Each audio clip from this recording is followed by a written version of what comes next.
Buenas tardes, doctor y compañeros. A continuación veremos uno de los motivos de consulta más comunes en la práctica médica, la cual es la tos. Vemos que la tos es definida como una contracción espasmódica y repentina de los músculos respiratorios. Esto va a generar la liberación del árbol bronquial de secreciones o cuerpos extraños, lo cual va a evitar que la vía aérea sea obstruida, evitando así una falta de oxígeno, por lo que se va a definir como un reflejo defensivo. Ahora vamos a ver que en su fisiopatología van a haber ciertos estímulos que van a desencadenar este reflejo, los cuales son estímulos inflamatorios, mecánicos, como va a ser la contaminación ambiental, es decir, la contaminación del aire, tumores o cuerpos extraños que se encuentren en la vía aérea. Puede ser, pues, cuando haya una broncoaspiración. También vamos a ver que existen agentes químicos, los cuales van a ser, por ejemplo, el humo del cigarro o gases irritantes como lo es el cloro, así como térmicos como es la exposición repentina al aire frío o caliente o viceversa, de un ambiente frío a caliente o de un ambiente caliente a frío. Para que este reflejo sea generado, vamos a ver que se necesita que existan receptores de la tos, los cuales se van a encontrar mayor predominancia en la región posterior de la faringe y en la vía aérea superior, aunque también vamos a encontrar unos en los senos paranasales y en la membrana timpánica, así como en el pericardio, en el diafragma y en el estómago. Entonces, a través de vías aferentes de los nervios neumogástrico y glosofaringio, las señales que se emitan por la estimulación de estos receptores se van a dirigir al centro vulvar, donde se va a realizar diferentes procesos que van a desencadenar el reflejo de la tos a través del nervio laringio recurrente, lo cual va a modular el cierre de la glotis y a través de los nervios espinales la contracción de la musculatura abdominal. Ahora hablando sobre la clasificación de la tos, veremos que esta depende sobre todo del tiempo de evolución, siendo menor a 3 semanas la aguda, entre 3 y 8 semanas la subaguda y mayor a 8 semanas la tos crónica. Más adelante hablaremos sobre los diferentes orígenes de cada una de ellas. Ahora, viéndolo desde el punto de vista clínico, la tos puede ser de dos tipos principales. Puede ser seca o puede ser húmeda. La tos seca hace referencia a aquella que no moviliza secreciones y la cual puede llegar a ser perjudicial para el paciente. En cuanto a la tos húmeda, vamos a ver que la productiva va a ser el reflejo propiamente defensivo del cuerpo para expulsar las secreciones que se encuentren en el árbol bronquial, mientras que la no productiva va a ser una tos ineficiente en la cual no se logre expulsar a través de la expectoración las secreciones. Vamos a encontrar que existen tipos de tos que van a ser características de ciertas patologías. Por ejemplo, la tos ferina, la cual es caracterizada en la infección por Bordetella pertussis.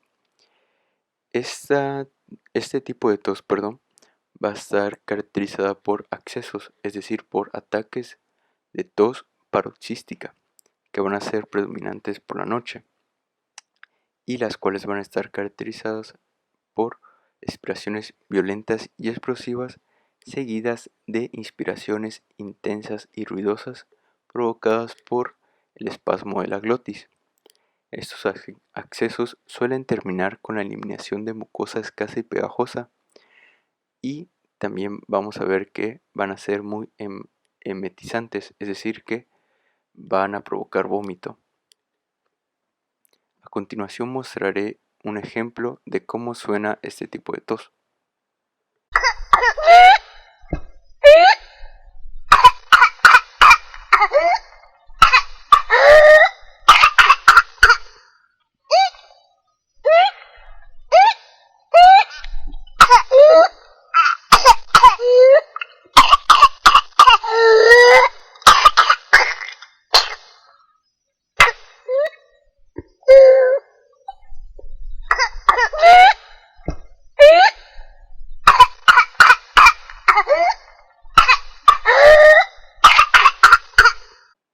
La tos coqueluchoide va a ser muy similar a la anterior, a la tos ferina, pero en esta vamos a encontrar ausencia del componente inspiratorio y su etiología, es decir, su causa va a ser diferente, ya que vamos a encontrar lo que va a estar causado por excitación del neumogástrico por tumores mediastínicos.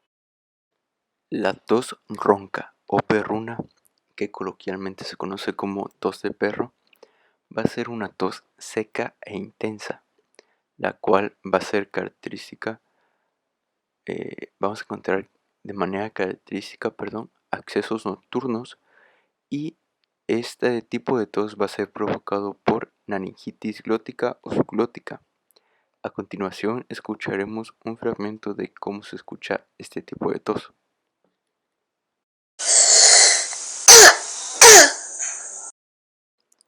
Hablando sobre la tos bitonal, como su nombre lo indica, va a ser una tos donde vamos a encontrar dos tonos. Estos dos tonos van a ser por consecuencia de la parálisis de una cuerda vocal. Esto regularmente es por el compromiso del nervio recurrente a causa de tumores mediastínicos.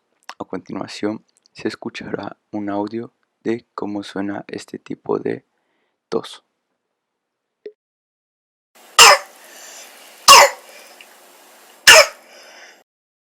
Vamos a ver que para localizar la causa de este síntoma, que es la tos, es importante la valoración del tiempo de evolución, ya que, por ejemplo, en una tos aguda vamos a encontrar que su causa más común van a ser las infecciones.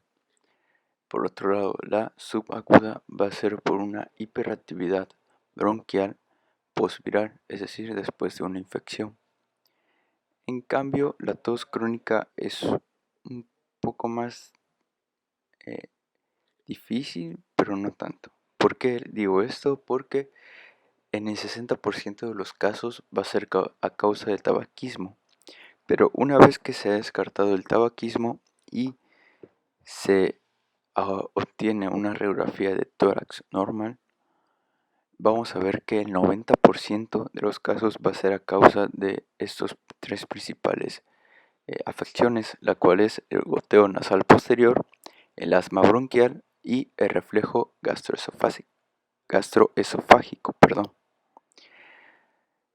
En la tabla que se presenta a continuación, vemos que van a ser muchas las causas de tos, siendo estas de origen de enfermedades de la vía aérea alta, enfermedades broncopulmonares, enfermedades de la pleura, del mediastino y del diafragma, enfermedades cardíacas, enfermedades del aparato digestivo, enfermedades neurológicas, fármacos, entre otras. El interrogatorio va a estar focalizado en definir los siguientes aspectos de la tos, la cual es el tiempo de evolución, es decir, si es aguda, subaguda o crónica, las características de la tos, como ya habíamos visto antes, que son una tos seca o una tos húmeda, productiva o no productiva, el momento de aparición, y este punto lo vamos a abordar más adelante, así como los síntomas acompañantes y si hay o no ingesta de fármacos, ya que hay algunos fármacos que desencadenan o tienen como reacción adversa la tos. Existen datos útiles que nos pueden guiar para conseguir el diagnóstico del paciente que llega a la consulta por tos. Estos son el momento de presentación, es decir, si la tos se presenta en una hora adecuada o o después de realizar alguna actividad, así como si la tos acompaña de signos o síntomas, como explicaré más adelante. Como momento de presentación se refiere, por ejemplo, a una tos nocturna, que es sugestivo de una tos de origen cardíaco por reflujo gastroesofágico, por asma nocturno o por goteo nasal posterior. mientras que una tos durante el ejercicio es sugestivo de un asma inducido. Cuando ocurre con la alimentación, puede ser por una aspiración a la vía aérea por trastornos deglutorios, como puede ser divertículos esofágicos, fístula del esófago al árbol bronquial, entre otras. Cuando la tos se acompaña de signos y síntomas, puede ser durante la exploración física o simplemente por puro ojo clínico. Por ejemplo, una tos con sibilancias puede ser sugestivo de broncoconstricción por asma, compresión extrínseca o tumores endotraqueales, mientras que la tos y una hemotosis o expectoración hemotoica puede ser sugestiva de carcinoma broncógeno, de tuberculosis pulmonar o tromboembolismo de pulmón. Esto se abarcará más adelante.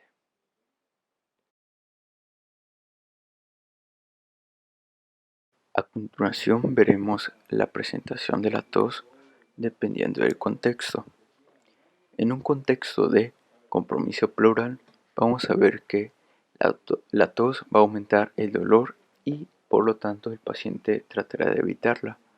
Esto se conoce como tos tímida o reprimida, ya que el paciente la evita a toda costa para no aumentar el dolor. En un contexto de la tos durante la declusión, puede ser sugestivo de broncoaspiración, mientras que cuando se habla de tos en reflujo gastroesofágico, esta va a ser preferentemente nocturna y se va a facilitar en el decúbito, es decir, cuando el paciente está acostado, y va a mejorar o desaparecer cuando éste toma una posición sentada o semisentada, es decir, elevando la cabecera de la cama. La tos inducida por fármacos va a ser una tos seca y un ejemplo de ello va a ser la tos inducida por enalapril. Este fármaco, es un inhibidor de la enzima convertidora de angiotensina. Entonces, la patogenia detrás de la tos generada por este fármaco va a ser que va a inactivar a las sinasas, lo que como consecuencia va a aumentar el incremento de la bradicinina, lo que va a provocar una vasodilatación muy marcada en la circulación pulmonar, y que esa vasodilatación tan marcada va a estimular a los receptores que se encuentran a ese nivel, los cuales van a consecuentemente a estimular al centro bulbar, lo que se traduce en la generación de la tos. Esta tos va a aparecer a los 7 días de iniciar la terapéutica y va a desaparecer a los 4 días de cesada esta terapéutica por este fármaco. Otros fármacos que también causan, que tienen como reacción adversa la tos, van a ser los beta bloqueadores orales o por vía oftálmica, el ácido acetilsalicílico, los antiinflamatorios no esteroideos, la amidodarona, y todos los fármacos inhibidores de la enzima convertidora de angiotensina, entre algunos otros. Por último, la tos en un contexto de insuficiencia cardíaca, veremos que esta aparece durante episodios de mucho esfuerzo, es decir, de una actividad física moderada o grave, severo, o durante la noche cuando el paciente se encuentra acostado, es decir, en decúbito. Esta tos va a ser seca cuando se habla de un edema de la mucosa bronquial, que regularmente está asociada con la disnea, mientras que cuando encontramos una tos húmeda y productiva, hablamos de una transudación alveolar, es decir, en el contexto de un edema pulmonar agudo. Cuando hablamos de la tos en el contexto de pericarditis, vemos que esta tos va a ser seca y que cuando se presenta va a exagerar el dolor que provoca la pericarditis por la compresión de esto del saco pericárdico de las demás estructuras adyacentes a él.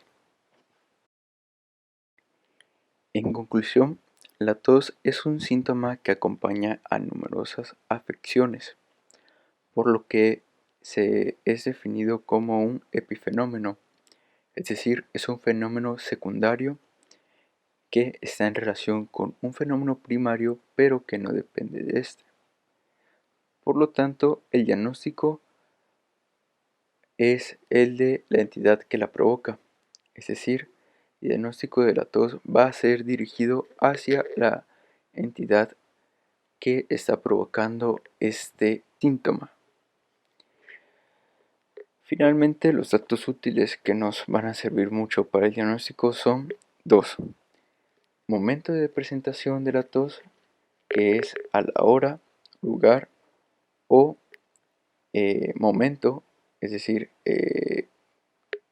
si se presenta después de una actividad física o al exponerse a algún patógeno, y la sintomatología acompañante, que esto lo vamos a conseguir a través de la anamnesis.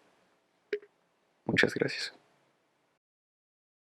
Continuando con la sintomatología del aparato respiratorio, toca hablar ahora acerca de la expectoración y pues bueno, esta se define como la eliminación de secreciones procedentes del aparato respiratorio a través de la tos o el carraspeo.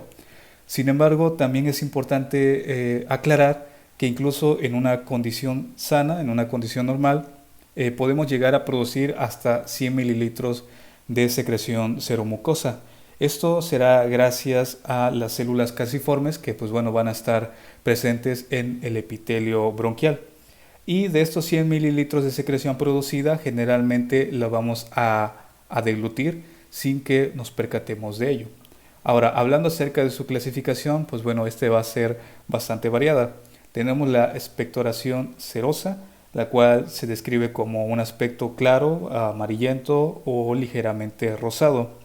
También vamos a tener la expectoración asalmonada, que esta va a ser una expectoración que va a ser levemente teñida con sangre y se describe como el agua que ha sido utilizada para lavar carne. Por otra parte tenemos la expectoración espumosa, que este se va a presentar en el edema alveolar, y la expectoración mucosa, que generalmente va a ser de un aspecto incoloro y su aspecto, o bueno, más bien su consistencia, puede ser fluida o viscoso y denso. Y se puede presentar en enfermedades como sinusitis, la bronquitis o el asma bronquial. En el caso de la expectoración mucopurulenta o purulenta, esta va a ser fluido, de un aspecto opaco y de una coloración verdosa o amarilla. Y cuando se presenta este tipo de expectoración, esto nos quiere indicar alguna infección. Por otro lado, también vamos a tener la expectoración perlada, que este va a ser parecido al anterior y este se va a presentar en lo que son una crisis asmática. También vamos a tener la expectoración numular y esta se va a presentar sobre todo en una tuberculosis y esta va a ser producido en las cavernas tuberculosas. Sin embargo, también se puede presentar en alguna otra patología, como lo pueden ser supuraciones pulmonares, bronquiectasias o en algunos tumores pulmonares infectados. Este tipo de expectoración, cuando la tenemos almacenada en un recipiente, toma una forma en particular, y es que se forma lo que es una acumulación de forma circular que se describe como una moneda. Se aparenta a lo que es una moneda y esta va a encontrarse en el fondo del recipiente. También vamos a tener la expectoración hemoptoica, que básicamente pues es esputo mezclado con sangre, que se puede presentar en las bronquitis agudas, las bronquiectasias o en el cáncer de pulmón. Y vamos a tener también la expectoración rumbosa, que esta va a ser una expectoración purulenta, pero va a estar teñida con sangre, y esta es una característica típica de la neumonía. También vamos a tener el aspecto achocolatado, que esto nos indica un absceso amebiano, una expectoración con cuerpos extraños que hayan sido aspirados con anterioridad, y cuando en la expectoración encontremos la presencia de membranas, vamos a sospechar de una hidatidosis. También, si la expectoración se presenta con granos micóticos, podemos sospechar de una actinomicosis, y cuando se presenta con fragmentos de tejidos necróticos, esto puede indicarnos algún absceso o algún carcinoma. También es importante hablar acerca del volumen de la expectoración. Esa puede ser escaso o abundante, pero cuando se produce más de 200 mililitros en 24 horas, eso nos quiere indicar que podemos estar ante una bronquiectasia o ante una cavitación pulmonar. También cuando recogemos una expectoración abundante en algún recipiente, puede llegarse a producir lo que son diversas capas, es decir, vamos a tener una estratificación. Y esa estratificación vamos a tener tres capas, ¿no? Va a ser la superior, que va a ser un aspecto seroso, una capa intermedia que va a tener un aspecto mucoso, y una capa inferior que va a tener un aspecto purulento. Finalmente, también es importante hablar de la expectoración vómica, y esta se describe como la expulsión brusca y masiva de pus y sangre proveniente de lo que son cavidades o abscesos pulmonares. Y cuando la expectoración tiene un mal olor, un olor pútrido, esto nos indica alguna infección por anaerobios, que es común encontrarla en lo que son abscesos pulmonares y neumonías. Dentro de la sintomatología del sistema respiratorio encontramos también a la hemoptisis. Esta se puede definir como la expectoración de sangre que proviene del árbol respiratorio.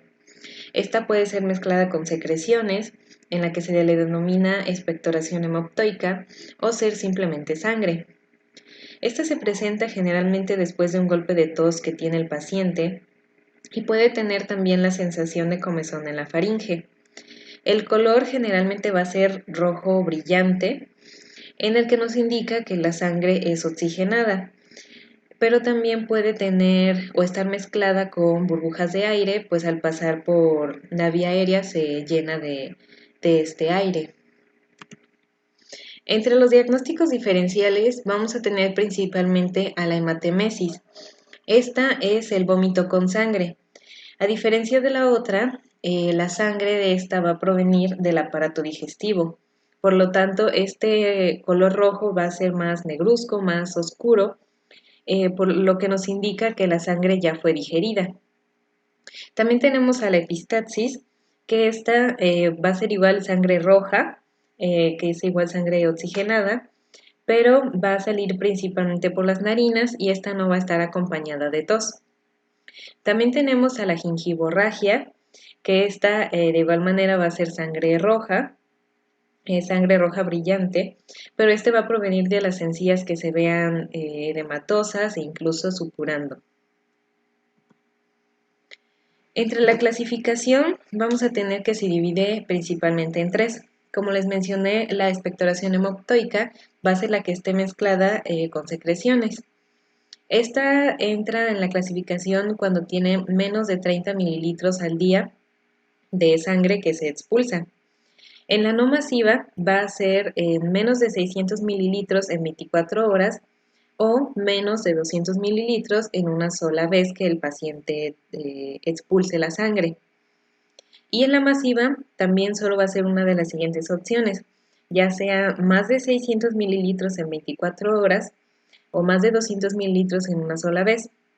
También ya sea obstrucción de la vía aérea, pero independientemente de la cantidad de sangre expulsada, y ya sea que el paciente tenga signos o síntomas de hipovolemia. Esto puede ser un poco difícil de cuantificar, ya que no vamos a tener la medida exacta de la sangre que expulsa el paciente, aparte de que pues, el paciente puede ya sea exagerar o disminuir la cantidad que él percibió a la hora de toser. Por lo tanto, también se puede clasificar la hemoptisis masiva cuando ésta se ve acompañada de taquipnea, de hipoxia y que el paciente nos refiera que no puede respirar bien. Esto puede ser cuando no se puede eliminar la sangre que hay en el árbol respiratorio, puesto que la velocidad del sangrado es muy rápida. Entonces el paciente presenta estos signos y síntomas y puede llegar a causar hasta una asfixia, por lo tanto es una urgencia médica y se debe tratar lo más antes posible. También la hemoptisis masiva va a representar alrededor del 5% de todas las hemoptisis y esta tiene hasta un 80% de mortalidad. ¿Y en dónde se proviene de dónde proviene la hemoptisis? Pues como sabemos en el pulmón hay dos tipos de sistemas de irrigación. Está la arteria pulmonar, que es la que se encarga de producir la hematosis, que es el intercambio gaseoso, y también está el sistema de las arterias bronquiales. Esta se encarga de oxigenar los tejidos del pulmón. Entonces, la hemoptisis se va a producir principalmente en las arterias bronquiales. Algunas de sus causas vamos a tener a la tuberculosis, ya sea la enfermedad activa o puede que la persona tenga antecedentes de tuberculosis, en donde haya una caverna antigua que comienza a sangrar, o también puede ser por una colonización de micosis oportunistas, como es la aspergilosis. También se puede encontrar en el absceso de pulmón, en el cáncer de pulmón, que principalmente lo vamos a encontrar en pacientes fumadores, y también en la neutropenia y o plaquetopenia, que es que puede ser producida por una inmunodepresión terapéutica en pacientes que tengan leucemias o que hayan sufrido un trasplante de médula ósea. Esto hace que el paciente sea más propenso a tener infecciones masivas, como la que mencioné, la aspergilosis. Y dentro de los estudios que se le podemos realizar al paciente, pues tenemos la radiografía de tórax y si se tiene la posibilidad también de una tomografía computarizada. Esto para llegar más rápido a la causa que está produciendo la hemoptisis. Bueno, esto sería todo. Gracias por su atención. Continuando con la sintomatología del aparato respiratorio, llegamos a la disnea. El vocablo disnea de origen grecolatino significa mal respirar y se define como la sensación dificultosa o desagradable de la respiración. La disnea puede presentarse en todas las edades, tanto en hombres y mujeres, y puede tener un origen tanto cardiovascular como del sistema respiratorio. Normalmente, pues, uno afecta al otro. Para entender un poco la disnea o cómo se da la disnea, tenemos que saber cómo es el funcionamiento normal del sistema respiratorio. He realizado este esquema, no lo vamos a ver tan a fondo porque no es el tema principal de la materia, pero sí vale la pena recalcar pues algunos puntos importantes. El funcionamiento normal del sistema respiratorio va a estar dado por tres principales puntos. El funcionamiento del centro respiratorio, de la bomba respiratoria y del intercambio gaseoso, de la hematosis. El centro respiratorio va a estar controlado o va a ser accionado mediante tres principales factores. Es los factores nerviosos, como el reflejo de Hering-Breuer, los factores químicos, que se refiere a la hipoxia o la hipercapnia, y aquellos factores mecánicos dados por el sistema cardiovascular, como son los cambios de presión, cambios de presión sanguínea, ¿no? Asimismo, pues, el correcto funcionamiento de la bomba respiratoria, en la que se incluyen los músculos respiratorios, un correcto funcionamiento de la caja torácica, la expansión de los pulmones en ella, y pues el correcto flujo de aire a través del árbol bronquial. Y por último, pues, la hematosis, que es el intercambio de oxígeno por CO2 en los alvéolos, ¿no? También el sistema cardiovascular contribuye a que exista un funcionamiento normal en el sistema respiratorio. Recordemos que pues el sistema respiratorio, el objetivo principal es extraer el CO2 de la sangre, y pues para que pueda pasar esto, la sangre tiene que llegar correctamente hacia el sistema respiratorio. Una afectación en el sistema cardiovascular, ya sea en el gasto cardíaco o en la fracción de eyección de los ventrículos o en el retorno venoso, puede dar pie a un mal funcionamiento del sistema respiratorio, que a la larga pues puede contribuir a una congestión o a un edema pulmonar. Habiendo revisado las estructuras principales que dan el correcto funcionamiento al sistema respiratorio, podemos decir que una afectación en ellas puede llevar a tener una resistencia. Estas resistencias pueden ser las siguientes: una resistencia de los tejidos elásticos de los pulmones y del tórax, una resistencia al paso de aire por el árbol respiratorio y una resistencia dada por los tejidos no elásticos. Si el sistema respiratorio tiene alguna afectación o presenta una resistencia de este tipo, vamos a hablar que puede presentar una enfermedad tanto restrictiva como obstructiva, o alguna de estas dos. Las restrictivas son aquellas en las que el tejido pulmonar se ve afectado, y las obstructivas es aquella en la que el flujo de aire se ve afectado, y por lo tanto, pues en ninguna de las dos se va a llevar a cabo una correcta hematosis.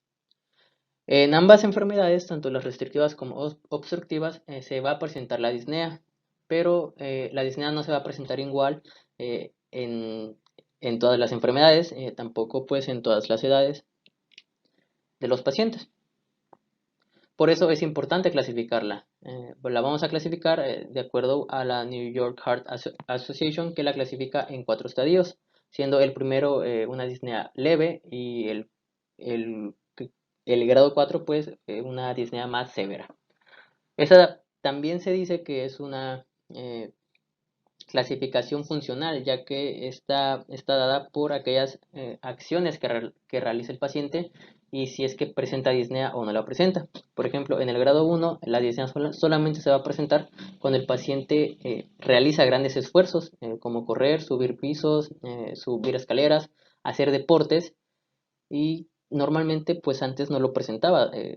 Es como que un síntoma nuevo, ¿no? Pero pues solamente cuando se ejercita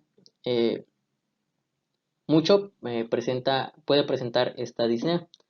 La de segundo grado, pues el paciente presenta disnea cuando realiza igual esfuerzos, pero pues estos ya no son tan grandes, son un poquito más moderados.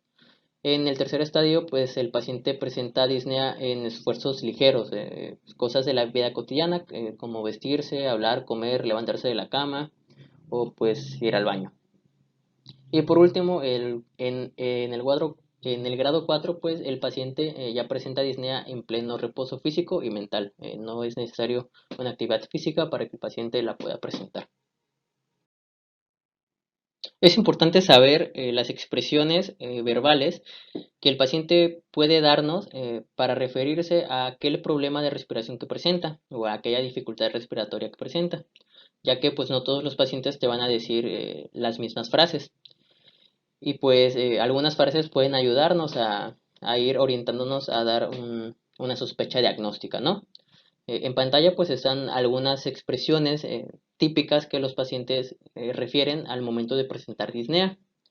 Por ejemplo, cuando el paciente pues refiere tener una sofocación, te dice que se sofoca o que se ahoga, esta expresión pues, puede sugerir algún edema alveolar o una insuficiencia cardíaca aguda. Cuando el paciente siente falta de aire y por lo tanto tiene una respiración rápida, esta puede darse por una disminución de la compliancia. Asimismo, la sensación de asfixia o urgencia para respirar puede indicar hipoxemia. La respiración difícil o esfuerzo para respirar puede ser dada por una obstrucción, por miastenia gravis o por el síndrome de Guillain-Barré. Asimismo, la insuficiente penetración de aire en los pulmones, el paciente te puede decir que por tanto que respira siente que no mete aire. Puede hablar de una broncoconstricción, un edema intersticial, dado por un asma bronquial. Y por último, pues que el paciente se sienta fatigado o con la respiración pesada. Esto puede significar también que hay un menor aporte de oxígeno o simplemente pues, que el paciente no tiene una buena condición física. Una vez que sabemos el cómo se clasifica la disnea, también tenemos que saber cuál fue la forma de aparición o de comienzo. Y en este ámbito pues tenemos de dos tipos, ¿no? La disnea aguda y la disnea crónica. En lo que compende a la disnea aguda, esta va a ser una disnea que se va a presentar de forma súbita, de forma brusca, paroxística, y pues puede darse por alguno de los problemas que se aprecian aquí en pantalla. Los primeros pues están orientados a alguna afectación del sistema cardiovascular, y las que están más abajo pues ya son más relacionadas al aparato respiratorio, por ejemplo un edema agudo de pulmón provocado por una insuficiencia cardíaca, alguna crisis de asma bronquial, un tromboembolismo de pulmón o algún neumotórax. Por mi parte será todo y continúa mi compañero Naum. Bueno, continuando con la forma de aparición, también vamos a tener lo que es la disnea crónica. Esta se va a desarrollar en el transcurso de semanas o meses y se asocia a patologías como el asma, EPOC, enfermedad del intersticio pulmonar e insuficiencia cardíaca. Ahora, es importante también considerar que en ciertos pacientes vamos a tener que ciertas posiciones pueden llegar a iniciar o a exacerbar la disnea. En estos casos podemos tener algo como una ortopnea, la cual se presenta cuando el paciente está en una posición de cúbito dorsal, lo que lo va a obligar a sentarse.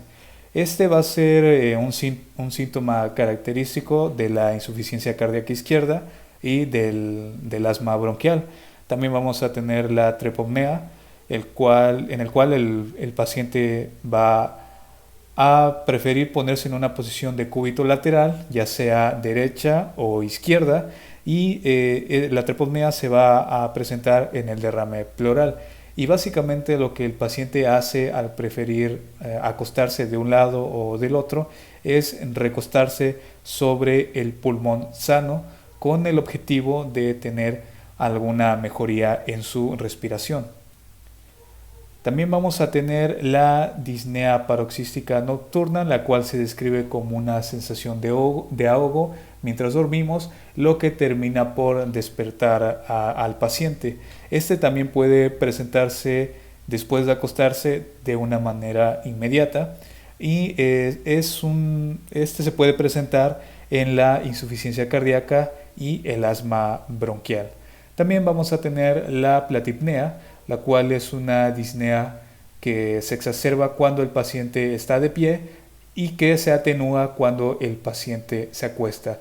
Esto se va a acompañar de una ortodesoxia, la cual es una hipoxemia arterial que va a estar presente en una postura de pie, pero que mejora cuando nos acostemos. Y esta platipnea se va a presentar en cortocircuitos intracardíacos o intrapulmonares y en el síndrome hepatopulmonar. Ahora, durante el examen físico es importante estar atento a ciertas alteraciones que se puedan presentar. Entre estas tenemos alteraciones de la frecuencia respiratoria, como lo puede ser la taquipnea y la bradipnea, alteraciones de la profundidad, como la batipnea, que es un aumento en la profundidad, y la hipopnea, que es lo contrario, una disminución en la profundidad. Vamos a tener también alteraciones de las fases respiratorias, como lo puede ser una disnea inspiratoria, que esta se puede acompañar de cornaje y estridor y de tiraje. El tiraje se describe como una depresión de la fosa suprasternal y supraclavicular, y también de espacios intercostales y del epigastrio. También se puede presentar modificaciones del patrón ventilatorio normal, como lo pueden ser de forma restrictiva, una taquipnea o una hipopnea, y de forma obstructiva, como lo puede ser bradipnea expiratoria. Y finalmente también es importante mencionar que nos podemos hallar ante signos de insuficiencia cardíaca, como lo puede ser una falla anterógrada, en la que vamos a tener una piel fría, húmeda, pálida, pero con cianosis, que bueno, la cianosis puede estar presente o no. Y en la falla retrógrada, al momento de realizar la auscultación, vamos a llegar a tener estertores crepitantes y sibilancias. Vamos a hablar acerca de dolor torácico. Para empezar debemos de definir el dolor torácico. Entonces, nosotros vamos a darle un enfoque hacia el sistema respiratorio, pero debemos de ver más cosas. Entonces, vamos a empezar con sus causas. Las que más nos van a importar va a ser la cardiopatía isquémica, eventos inflamatorios y eventos infecciosos. Ahora, debemos de descartar los eventos que pongan en peligro la vida de nuestro paciente mediante anamnesis, examen físico, electrocardiograma o radiografía de tórax. ¿Por qué? Porque debemos de priorizar a los pacientes que estén en una población de riesgo, es decir, cardiópatas, diabéticos, hipertensos. Y, por lo tanto, hasta no probar lo contrario, debemos de pensar en un dolor de tipo anginoso o en dolor de tipo cardiogénico isquémico. Bien, ahora, tenemos varias características a considerar para este dolor que nos va a causar el pulmón o el sistema respiratorio. El pulmón y la pleura visceral no van a tener terminaciones nerviosas nociceptivas, por lo tanto, estas no van a recibir como tal sensaciones de dolor. Lo que sí va a ser la pleura parietal y el esófago. Estas van a proyectar sus fibras desde la vértebra cervical 7 hasta la dorsal número 12. Entonces, vamos a tener todo ese rango explorativo para ver hacia dónde se radia el dolor de nuestro paciente. Ahora, las fibras de la porción diafragmática de la pleura parietal van a estar proyectadas desde la C3 hasta la C4. Por lo tanto, nos van a dar dolores que van a estar reflejados en cuello y en hombro y van a ser de tipo pulmonar. Bien, vamos a tener dos tipos de origen del dolor. El visceral, que va a ser por medio de estimulación nociceptiva de estructuras vasculares o vísceras intratorácicas. Y bueno, su característica es que es un dolor opresivo que, como la isquemia, va a generar un tipo de dolor anginoso y va a desencadenar respuestas autónomas, como que con la frecuencia cardíaca, con la frecuencia respiratoria aumentada o disminuida, o la presión arterial aumentada o disminuida. Después de eso vamos a tener el dolor somático superficial. Este va a ser originado en la piel, entonces va a estar en estrecha relación con las estructuras musculoesqueléticas. Va a estar bien delimitado y va a ser un tipo de dolor quemante, no va a ser anginoso o no va a ser opresivo como el anterior. Este va a estar exacerbado con el movimiento. Entonces debemos de considerar eso. ¿Por qué? Porque después van a haber técnicas como la técnica de Addison que nos van a permitir colocar al paciente en cierta posición que respire y esto va a generar el dolor. Entonces vamos a tener ahí nuestra clínica bien marcada por eso. Ahora, debemos de recordar de nuevo, el dolor suele ser bastante subjetivo, ya que cuando los haces espinotalámicos ascienden hacia el tálamo, van a ser procesados en conjunto con la corteza cerebral, añadiendo un componente totalmente subjetivo, que puede estar pues relacionado con experiencias o memorias que interfieran con la sensación. Esto va a explicar muchas cosas, como por ejemplo que los pacientes con problemas o cuadros que no son graves pueden sentir dolores muy intensos o los pacientes que presentan cuadros, por lo contrario, muy graves, tienden a no sentir dolor. Dicho esto, vamos a ir directamente hacia la etiología. Vamos a tener dos tipos de afectaciones. Afectaciones traqueobronquiales o traqueobronquiales, perdón, y procesos inflamatorios. Dentro de los tipos de afecciones traqueobronquiales vamos a tener tres, que va a ser el compromiso de la pleura parietal, miastínica o diafragmática, no importa, pleuritis aguda que puede estar debido a un neumotórax o un mesotelioma. Entonces, esto nos va a dar cierta clínica. En la mayoría de los casos del dolor de tórax, no responde a una enfermedad orgánica que lo justifique. Es decir, no va a estar causado por una enfermedad que pues tenga una explicación muy patológica. Podría ser enfriamiento, podría ser que el paciente se torció durmiendo, pues esto va a ser lo más común. Entonces, en otros se debe a una enfermedad orgánica que lo justifique, como por ejemplo la costocondritis, enfermedades por reflujo gastroesofágico, perdón, y en un 10%, según nuestra literatura, va a estar causado por isquemia miocárdica aguda. Entonces, eso es importantísimo descartarlo desde el primer momento. Porque, bueno, como ya lo hemos visto en clases pasadas y en videos pasados, esto es esencial para que el paciente se pueda salvar. En las enfermedades del aparato respiratorio, si bien puede constituir el motivo de consulta por su intensidad, como por ejemplo por puntada de costado que se exacerba con la respiración, que ya se los estuve diciendo, el dolor va a quedar subestimado por los síntomas o signos acompañantes a lo que nosotros vamos a dar mayor importancia en nuestra práctica médica. Entonces, dicho esto, tenemos procesos inflamatorios también, como por ejemplo los cáncer broncógenos, avanzados, que bueno, estos nos van a dar muchísimos signos y síntomas, no nada más va a ser el dolor costal, no nada más va a ser cuando inspire, dependiendo, por ejemplo, en este tipo de cáncer que ya está muy avanzado, pues obviamente las costillas van a tener compromiso, entonces va a ser un dolor insoportable. Los síndromes ápico-costovertebral o también llamados Pancus-Tobías, que bueno, van a ser tumores igual, que van a afectar directamente ya a la osificación, van a afectar directamente ya a la primera costilla o a la segunda costilla, dependiendo de dónde esté ubicado el tumor y qué tanto se haya esparcido. Entonces, yo aquí les puse una imagen. Veamos. Aquí en esta parte se los voy a señalar con el puntero láser. Aquí se encuentra nuestro tumor, aquí está ya clasificado.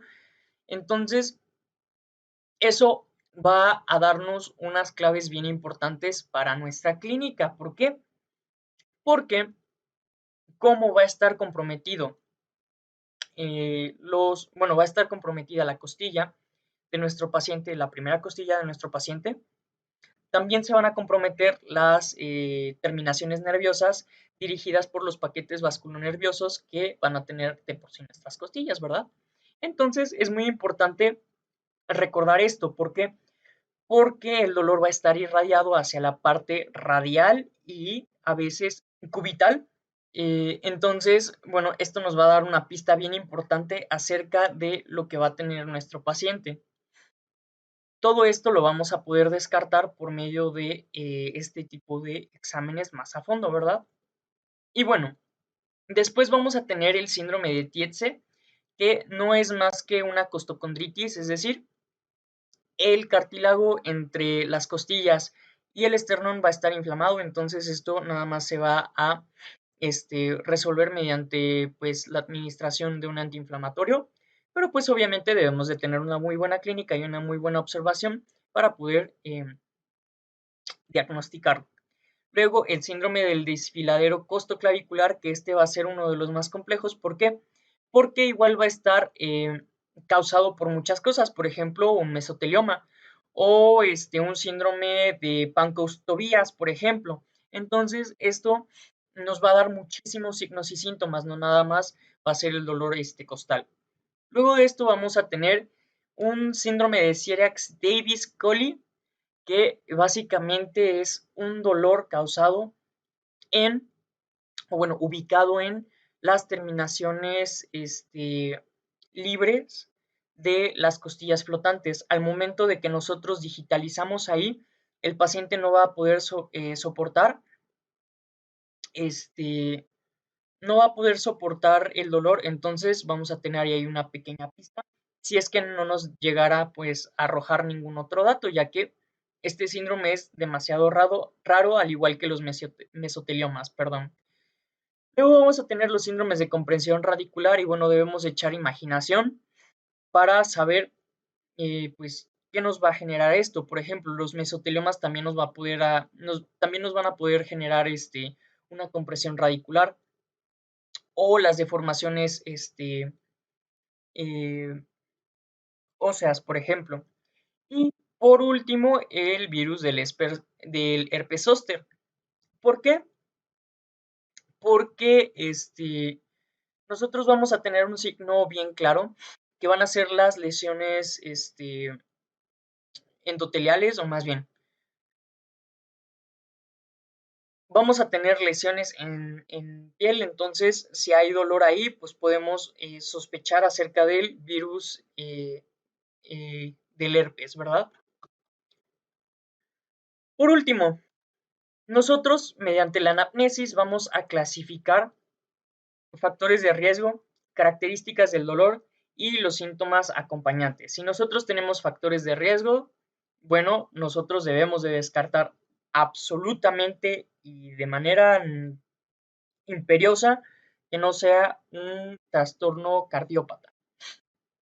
En las características del dolor, si se exacerba con respiración, tendremos una pista.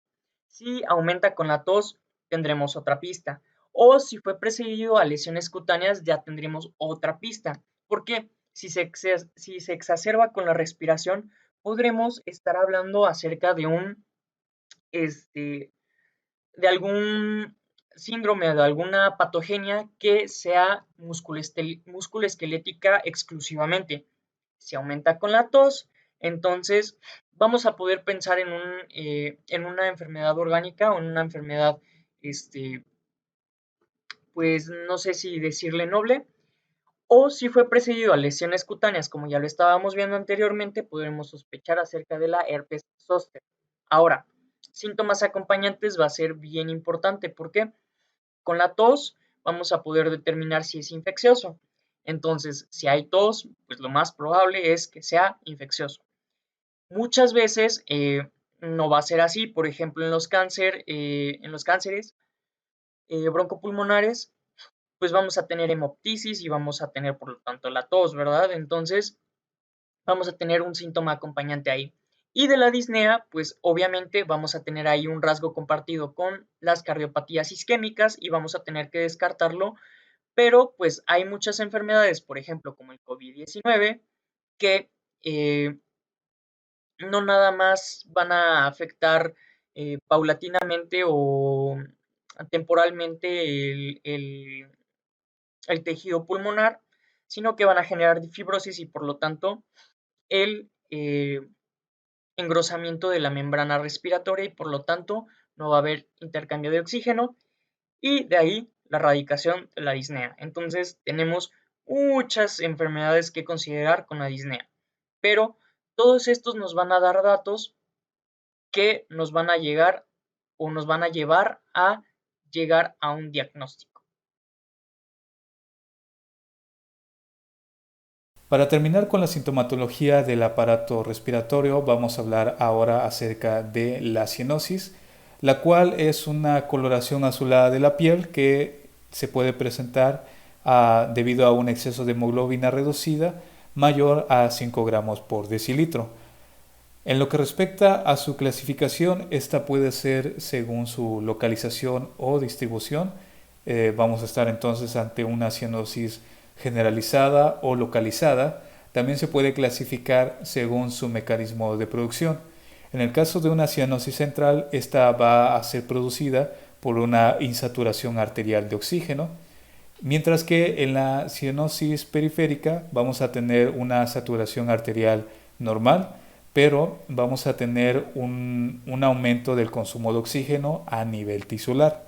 Y en la cianosis mixta, esta va a estar causada por causas central y periférica.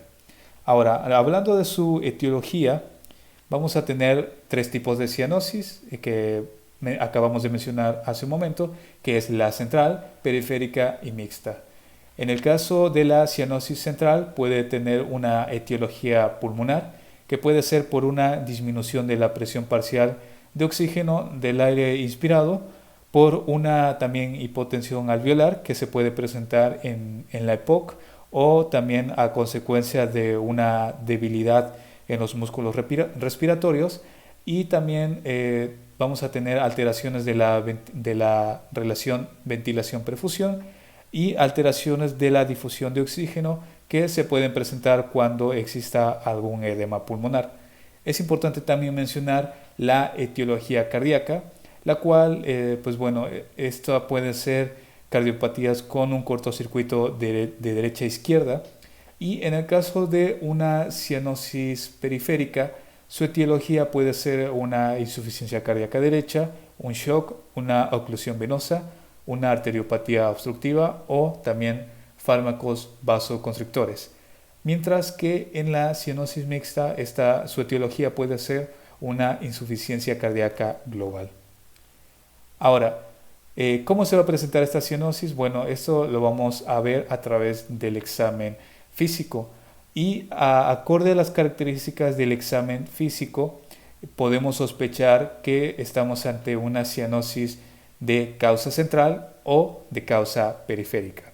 Para sospechar de una cianosis de causa central podemos encontrarnos con una cianosis generalizada, cianosis en las mucosas yugal y lingual, y también la presencia de agropáquica, clubin, o también conocido como dedos en palillo de tambor.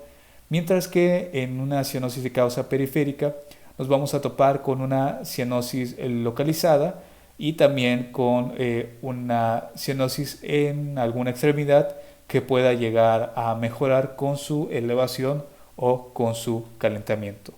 Entonces, una vez obtenidas las características del examen físico y una vez que tengamos nuestra sospecha de si es de causa central o causa periférica, debemos orientar, en el caso de que sospechemos que sea de una causa central, vamos a orientar el examen físico hacia la búsqueda de patologías en el aparato respiratorio que nos puedan estar causando alguna hipoxemia. Mientras que cuando sospechemos de alguna causa periférica, el examen físico debemos dirigirlo en la búsqueda de alguna patología en el aparato cardiovascular. Finalmente, vamos a tener también la presencia de una cianosis diferencial, en la cual vamos a tener miembros inferiores cianóticos, pero miembros superiores con coloración normal. Y esta cianosis diferencial puede llegarse a presentar en un conducto arterioso persistente.